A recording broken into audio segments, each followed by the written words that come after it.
হামজার বিরুদ্ধে যে সমস্ত হুজুররা কথা বলে জিহ্বা টেনে ছিঁড়ে ফেলা দরকার।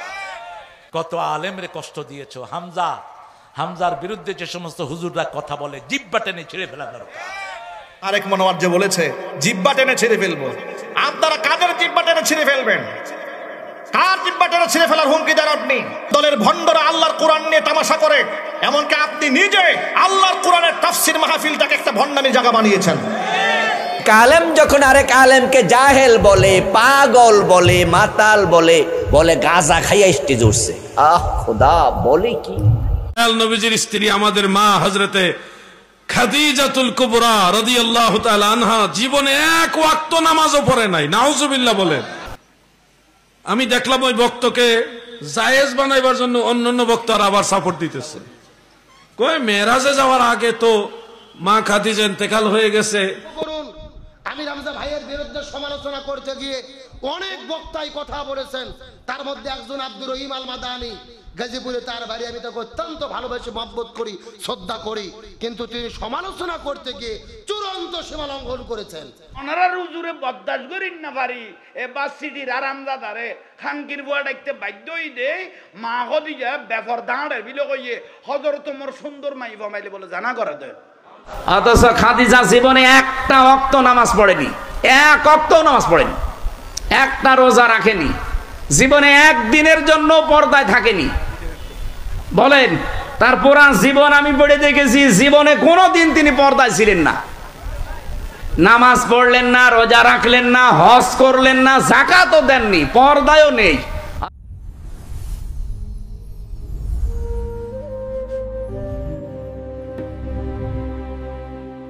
আসসালামু আলাইকুম ওয়া রাহমাতুল্লাহি ওয়া বারাকাতুহু।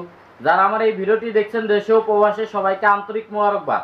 দর্শক শ্রোতা, মুফতি আমির হামজার বিরুদ্ধে যারা সমালোচনা করেছেন, এবার তাদের বিরুদ্ধে কঠোর সমালোচনা করেছেন জামাতের আলেমরা, এবং কি জামাতের আলেমরা আমির হামজার পক্ষ নেওয়ার কারণে তাদেরকে রাম ধুলাই দিয়েছেন আহলে সুন্নাত ওয়াল জামাতের উলামায়ে কেরামরা। দর্শক শ্রোতা, আজকে আপনাদেরকে এই ভিডিওতে বিস্তারিত তুলে ধরবো, তবে ভিডিওটি ধৈর্য সহকারে দেখবেন। তবে কথা না বাড়িয়ে চলুন জামাতের আলেমরা কি বলেছেন সেই ভিডিওটি প্রথমে দেখে আসি। আমির হামজা ভাইয়ের বিরুদ্ধে সমালোচনা করতে গিয়ে অনেক বক্তাই কথা বলেছেন, তার মধ্যে একজন আব্দুর রহিম আল মাদানী, গাজীপুরে তার বাড়ি। আমি তাকে অত্যন্ত ভালোবেসে মহব্বত করি, শ্রদ্ধা করি, কিন্তু তিনি সমালোচনা করতে গিয়ে চূড়ান্ত সীমা লঙ্ঘন করেছেন। তিনি বলেছেন যে আমির হামজা গাঞ্জাখোর বক্তা, ডেট এক্সপায়ার হয়ে গেছে, মাথা ঠিক নাই, তারেক মনোয়ার পাগলা, মুফতি আমির হামজা গাঞ্জাখোর, জাহেল বক্তা, ইচ্ছা মতো বক্তব্য দিয়ে জাতিকে বিভ্রান্ত করেছে। অথচ উনি বিরোধিতা করতে গিয়ে উনি আবার 2 দিন আগে বক্তব্য দিতে গিয়ে বলেছেন যে খাদিজা রাদিয়াল্লাহু তাআলা আনহা আল্লাহর স্ত্রী। নাউজুবিল্লাহ বলেন। বলতেছে আল্লাহর স্ত্রী খাদিজা রাদিয়াল্লাহু তাআলা আনহা। উনিও ইচ্ছা করে বলেনি, ভুলে বলেছে। কিন্তু আমার প্রশ্ন হলো, আপনি আর একজনের সমালোচনা করতে গিয়ে জুলুম করলেন, আবার আপনি ভুল করলেন। এখান থেকে আপনার শিক্ষা নিতে হবে, মানুষ মাত্রই ভুল হতে পারে। আপনি সমালোচনা করেন, কিন্তু কারো উপরে জুলুম করেন না। আমির হামজা তো এটা ভুল না, ব্যাখ্যা দিয়ে জনগণ বুঝে গেছে। আবার তার আগে রাসূলকে সাংবাদিক বলেছিল, সেটাও সমালোচনা হয়েছে। আপনিও সমালোচনা করেন, কিন্তু আপনি যে জাহিল বললেন, মূর্খ বললেন, ডেট এক্সপায়ার বললেন, পাগলা বক্তা বললেন, গাঞ্জাখোর বললেন, আপনি এইবার যে কাম করলেন যে আল্লাহর স্ত্রী খাদিজা রাদিয়াল্লাহু তাআলা আনহা, আপনি তো সরাসরি শিরিক করেছেন। কারণ আল্লাহ তাআলা নিজেই বলেছেন, কুল হুয়াল্লাহু আহাদ আল্লাহুস সামাদ, আল্লাহ এক এবং অদ্বিতীয়, তার কোনো শরীক স্ত্রী সন্তান। তাহলে আপনি বললেন আল্লাহর স্ত্রী খাদিজা রাদিয়াল্লাহু তাআলা না, শিরিক হইছে না? আর শিরিক মানে তো কবিরা গুনাহ, ইন্নাশ শিরকা লা যুলমুন আযীম। অন্য জায়গায় আল্লাহ বলেছে আল্লাহ সব গুনাহ মাফ করে, শিরিকের গুনাহ মাফ করে না। তাহলে এখন তো উচিত হলো আপনারা তওবা করে আল্লাহ এবং জাতির কাছে ক্ষমা চাওয়া। এখন আমরা এইভাবে বললেই তো আপনি কষ্ট পাবেন না। হামজার বিরুদ্ধে যে সমস্ত হুজুররা কথা বলে জিহ্বা টেনে ছিঁড়ে ফেলা দরকার। কত আলেমরে কষ্ট দিয়েছো হামজার বিরুদ্ধে যে সমস্ত হুজুররা কথা বলে জিহ্বা টেনে ছিঁড়ে ফেলা দরকার। হামজার খবর জানোস বেয়াদবেরা? এই হামজার ঠ্যাং নিচের দিকে দিয়া মাথা উপরের দিকে দিয়ে রাখা হয়েছে 11 ঘন্টা। হামজার শরীরে এমন কোনো জায়গা নাই যেখানে অত্যাচার করা হয়নি। 3টা বছর অমানসিক নির্যাতন সহ্য করেছে হামজার ডাক্তার বলেছে 3 মাস 6 মাস বিছানায় শুয়ে থাকবেন, তারপরে উঠে কথা বলবেন। কিন্তু মানুষের ভালোবাসা, মানুষের পিড়িতে প্রতিদিনই তাকে মাঠে আসতে হয়। আল্লাহ তার শরীরটাকে ভালো করে দেন। যিনারা কথা বলেন ওনারা কোনোদিন পুলিশের ভেস্কিও খান নাই, ওনারা হলেন সুবিধাবাদ জিন্দাবাদ। বিগত সরকারের আমলে যারা মামলা খায় নেই ওরা ওদেরই পাঁচটা কুত্তা দালাল। কার বিরুদ্ধে কথা বলো, কথা ঠিক করে বলবা। আমাদের এক এক নেতা বিরুদ্ধে শত শত মামলা আছে না নাই? মামলার চোটে আমরা বাড়িয়ে ঘরে থাকতে পারেনি। গোলাম পরওয়ারকে চিনেন তো কিনা? কি কে? জামাতের কি? পা নিচের দিকে দিয়ে মাথা উপরে, ভাঙা উপরে পা নিচে, সারা অঙ্গে পিটিয়েছে, রক্তগুলো মুখ চুষে চুষে পড়েছে এই গোলাম পরওয়ারের। শুধু তাকে একা মারা হয়নি, তার সব ভাইকে অ্যারেস্ট করে জেলখানায় অমানসিক নির্যাতন করা হয়েছে। আল্লাহ, এই রক্তের উপরে তুমি আমাদের কোরআনকে কায়েম করে দাও। আরো চিৎকার করে বলো না আমিন। যতজন কোরবানি দিয়েছে আল্লাহ সবাইকে কোরবানির উপর, সবার কোরবানির উপর বাংলাদেশে তুমি কোরআনকে কায়েম করে দাও। আমরা কারো দুশ্মন নই, এই জন্য আমরা কারো গায়ে হাত দেই না। আমরা চাই সবাই আল্লাহর কোরআনে আসুক, ঠিক না বা ঠিক? আলেম যখন আরেক আলেমকে জাহেল বলে, পাগল বলে, মাতাল বলে, বলে গাঁজা খাইয়া স্টেজ উঠছে। আহ খোদা, বলে কি? এমন দুর্ভাগ্য জাতি, জালেম ওলামারা পর্যন্ত মাহফিলে বইয়া অন্য হুজুরের বিরুদ্ধে কথা বলে, ঠিক না? নাম দৌড়া দৌড়া কয়,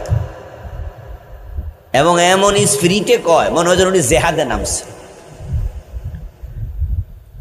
একবারে নাম ধরে ধরে অমক হুজুর, তমক হুজুর, এই করছে ওই করছে, অমক কাফের, অমক শেষ, অমক মুশরিক হয়ে গেছে। নাম ধরে ধরে আরেকজন আলেমের বিরুদ্ধে কথা বলছে।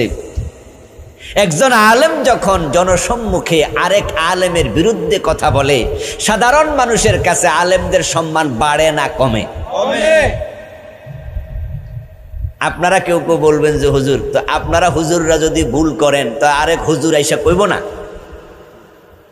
আমি বলবো দোস্ত, হ্যাঁ আমি আপনার বিরুদ্ধে বলছি, আপনি ভুল করছেন, আর মনে মনে ভাবছি আমি হইলাম ফেরেশতা, আমি কোনো ভুল করি না। এটা কি ঠিক?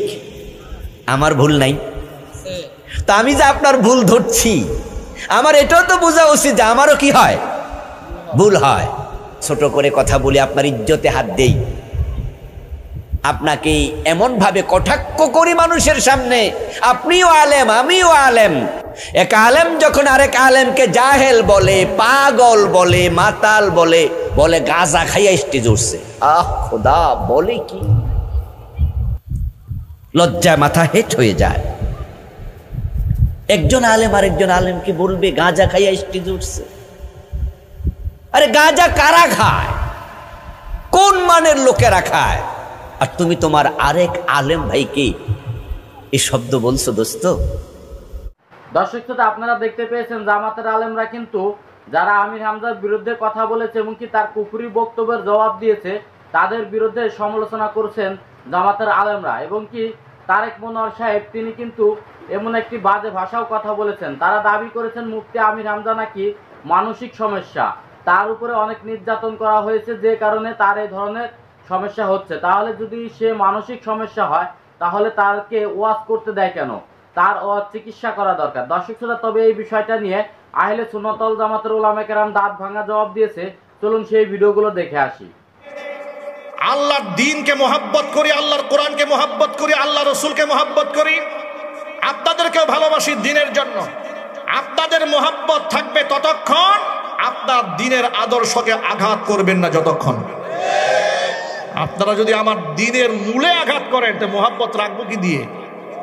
মহব্বত থাকবে কি করে? ওদের এই মাজলুম হওয়ার কারণে ওই যে লুডু খেলার মই বেয়ে ওরা একবার উপরে চলে গেছিল, কিন্তু এই পূজায় গিয়ে সাপের মুখে পড়ছে। কথা বলে না? এই পূজায় গিয়ে সাপের মুখে পড়ে একদম নিচে আসছে। ওরা তো মনে করেছিল যে 5% হিন্দুদের ভোটে আমরা ক্ষমতায় চলে যাব। ওরা 5% হিন্দুদের ভোট কামাই দিয়ে 50% মুসলমানদের ভোট খোয়াইছে। একদম পরিষ্কার বার্তা। রহস্যজনক ভাবে তাদের এই পূজায় অংশগ্রহণ করাটাকে তাদের দলের অনেক আলেমরা ব্যাখ্যা করে জায়েজ বানাবার চেষ্টা করেছে, আবার অনেক আলেম চুপ থাকছে, চুপচাপ যে কোনো মতে পাস হয়ে যায় না, একটু আমরা পাস হওয়ার সুযোগ দেই না, কারণ আমরা আওয়ামী লীগের আমলে কথা বলেছি, বিএনপির বিরুদ্ধে কথাবার্তা বলেছি। ফখরুল ইসলাম আলমগীর যখন বলেছে শরিয়া আইন বিশ্বাস করি না, তখন আমি বলেছি সে মুরতাদ হয়ে গেছে, তার তওবা জরুরি।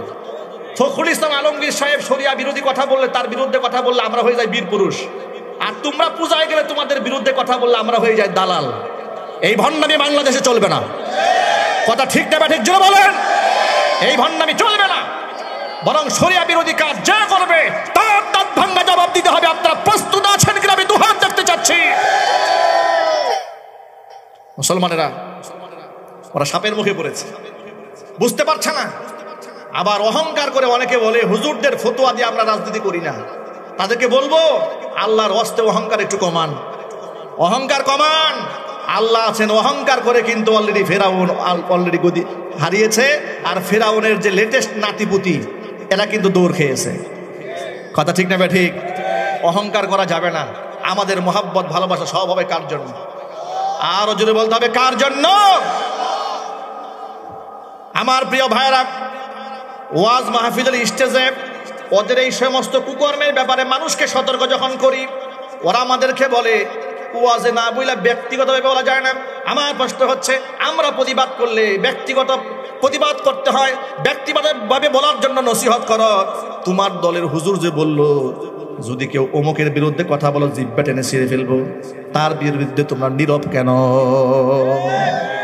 এর মানে তোমাদের দলের কারো বিরুদ্ধে গেলে তোমরা ডান বাম তাকাও না, তারা কাফের, মুশরিক, বেঈমান, মুনাফিক ফেসবুকে লিখতে তোমরা পরোয়া করো না।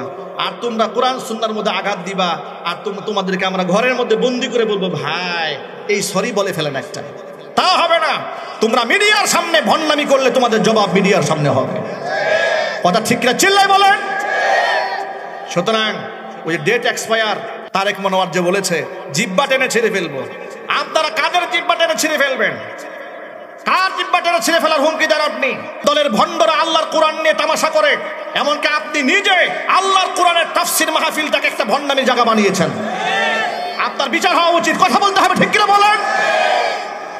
আপনি জিহ্বা টেনে ছিঁড়ে ফেলার হুকুম দেন, যখন যেই ব্যক্তি মা খাদিজাতুল কুবরা রাদিয়াল্লাহু তাআলা আনহার ব্যাপারে জীবনেও নামাজ পড়ে নাই, জীবনেও হজ করে নাই, যাকাত দেয় নাই, এরকম বিয়াদবিমূলক কথাবার্তা বলে, জীবনেও পর্দা করে নাই বলে তামাশা করে, আল্লাহ নবী সাল্লাল্লাহু আলাইহি ওয়াসাল্লামের সম্মান ইজ্জত নষ্ট করে হুজুরকে সাংবাদিক বলে, তখন কলিজায় আঘাত লাগে না? তখন বলতে মনে চায় না যে রাসূলের শানে বিয়াদবি করলে, সাহাবীদের শানে বিয়াদবি করলে জিহ্বা টেনে ছিঁড়ে ফেলবো?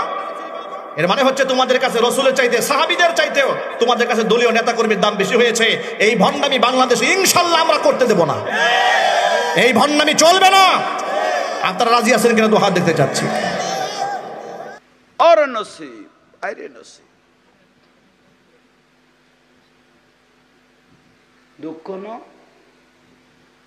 দুঃখ না। হেফাজত ইসলামের বর্তমান আমির মুহিবুল্লাহ বাবুনগরী এবার একখান প্রশংসা করেন ফর। এখন হেফাজত ইসলামের মুহিবুল্লাহ বাবুনগরী ইবে এক মলরে খানকির ওয়াড়াইকে কুষ্টিয়া, এবার বাড়ি হইলি কুষ্টিয়া বা সিটির মাল আরামজাদা, এটা তো জানা দে। মুহিবুল্লাহ বাবুনগরী এবার ডাইরেক্ট খানকির বুয়াডাইকে মলই বেড়ে ওই বদিনই বেড়ে কি ডেকে দেয় খানকির বুয়াডাইকে ইয়ান ফেসবুকত ভাইরাল হ্যাঁ হতান একবার উচিত ভাবে উতুল্লিম বাদা জালিকা জনিম ইবা আল্লাহর কোরআনের আয়াতুল্লাহ মিলি গেই গই জিবে নবী রাসূলুল্লাহ মস্কারি করিব এবার জন্মের কি আছে সমস্যা আছে। উইবের খানকির বুয়াডাইকে দে মুহিবুল্লাহ বাবুনগরী কারণ না নুনাই দিল। এক নম্বর কারণ এই জিবে কুষ্টিয়ার হুজুর গরিবে এ খদা মা খদিজা বেফদ্দা আছিল, মা খদিজা বেফদ্দা আছিল, ইবে নামাজ কালাম তো নোয়াছিল ইবে বেফদ্দায় চলাফেরা করতো। আর দ্বিতীয় নম্বর কত হইলে হজরত তোমার জানা করতো, জিন্দি মাইবা সুন্দর বাইতি বেরোলে জানা করতো। ইয়াল্লাই এই মুহিবুল্লাহ বাবুনগরী হেফাজতের আলেম আই তাঁরে ধন্যবাদ জানাই। শেষ পর্যায়ে বরদাস্ত করিন না পারি বেই উনি রে এ মলই বেড়া খানকির ভয় ডাকতে বাধ্য হইছে, ঠিক না? উতুল্লিম বাদা জালিকা জনিম, হে আয়াতিবের মধ্যে বাসিটির মালিবে ফরি গেই গই খতর কথা। পৃথিবীর জমিনত খন মহিলার আল্লাহ সালাম ন দে, উগ্র মহিলার বলে আল্লাহ লামকানতুন আল্লাহ সালাম দিয়ে, ইবেন নাম মা খদিজাতুল কুবরা রাদিয়াল্লাহু তাআলা আনহা। মা খদিজার আল্লাহ কি দিয়ে দে? সালাম দিয়ে দে। আর কুষ্টিয়ার আরামজাদা খদে মা খদিজা বেফরদা আছিল, ইবার কোনো ফরদানও আছিল। এই আমি মিছা কথা কই না, মোবাইলত আছে। রবি ভাই না ফাইন না সাক্ষী তাই, নইলে আর বাজাই নদিস, নইলে তোর মত নবীজির স্ত্রী আমাদের মা হযরতে খাদিজাতুল কুবরা রাদিয়াল্লাহু তাআলা আনহা জীবনে এক ওয়াক্ত নামাজও পড়ে নাই, নাউজুবিল্লাহ বলেন। অথচ আল্লাহর রাসূল সাল্লাল্লাহু আলাইহি ওয়াসাল্লাম মেরাজে যাওয়ার আগেও 2 ওয়াক্ত নামাজ পড়তেন। সকালে 1 ওয়াক্ত, সন্ধ্যায় আরেক ওয়াক্ত, আর গভীর রাত্রে পড়তেন তাহাজ্জুদ নামাজ। এটা নবীজির জন্য স্পেশাল। কোরআন শরীফের মধ্যে আছে ফাতাহাজ্জাদ বিহি নাফিলাতান লাক আসা আইয়াবআসাকা রাব্বুকা মাকামান মাহমুদা। ও যুবক ভাই, মনে রাখবেন রাসূল পাক সাল্লাল্লাহু আলাইহি ওয়াসাল্লাম এবং সাহাবায়ে কেরাম নবীজির পবিত্র স্ত্রীগণ, তিনাদের প্রতি সম্মান দিয়ে কথা বলতে হবে। কোনো বিষয় না জানলে এই ব্যাপারে জেনে কথা বলতে হবে।